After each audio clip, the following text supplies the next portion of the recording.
le collectif de 4 a choisi de rénover le bâtiment et en demandant l'avis au plus de monde possible, on a choisi de réunir les habitants, les usagers et les élus dans des ateliers afin de récolter leurs avis sur ce qu'on va faire pendant le chantier en avril.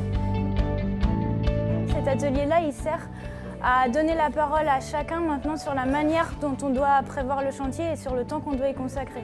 Et donc on met en place des outils pour que chacun, même les plus timides, puisse s'exprimer, puisse donner ses idées et que celles-ci puissent être prises en compte dans la manière dont on va construire le chantier.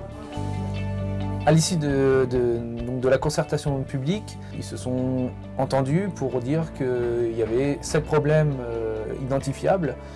Et nous, on reçoit cette synthèse pour tenter de résoudre ces problèmes et en plus accompagner les propositions pour améliorer et aller dans le sens du nouveau fonctionnement du bâtiment.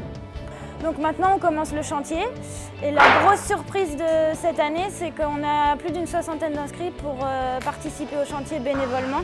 De gens de 8 ans, on a une petite dizaine d'ados et de jeunes ados.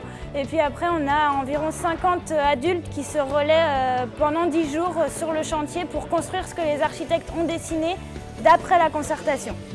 Notre rôle dans le chantier va être de mettre en relation du coup ces artisans et ces bénévoles, créer encore du lien social, de l'échange de savoir-faire encore de nouveau. Et puis, donc on ne peut pas faire la même chose à des bénévoles qu'à des artisans, pour des questions de sécurité d'abord, et aussi de compétences. Donc nous sommes là pour faire que le chantier soit organisé, en sécurité, et puis que ce soit un bon moment pour tout le monde. Notre ambition au niveau du parc Normandie-Maine, c'est vraiment de reconquérir ces patrimoines de centre-bourg, de les valoriser et d'éviter la banalisation des paysages. Et à travers des méthodes comme ça de participation qui ont émergé grâce à des associations, on espère identifier des leviers de méthode, des solutions, des pistes de solutions qu'on puisse transférer sur d'autres communes. Et dans le réseau national des parcs naturels régionaux via la Fédération des parcs. En fait, l'aspect intéressant de cette expérience, c'est surtout l'aspect conférence et l'aspect concertation et de faire participer des gens quel que soit le niveau social. Il n'y a aucune sélection qui se fait et automatiquement ça donne un résultat et le mélange de ces résultats-là, c'est une réussite vraiment fabuleuse et je pense que ça peut se transcrire aussi bien au niveau de la commune comme aux alentours de la commune et de l'intercommunauté.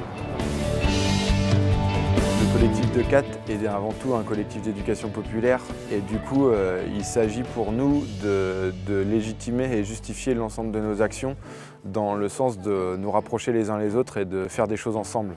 Donc du coup un des points forts de cette expérience restera qu'il est possible d'impliquer des habitants sur des projets d'urbanisme et d'architecture durable. Et du coup, l'ensemble des participants à ce projet-là, ils sont là pour participer à ce projet, apprendre des choses, mais pas que pour donner leur avis ou pour dire ça c'est bien, c'est beau, c'est moche. Non, on a le droit d'avoir un avis, on a le droit de penser que la peinture elle est moche. Mais on sait que c'est arrivé par la concertation et que du coup, tant pis, c'est pas grave si elle est moche pour nous, parce qu'en fait, pour l'ensemble du collectif, elle fait acte de travail.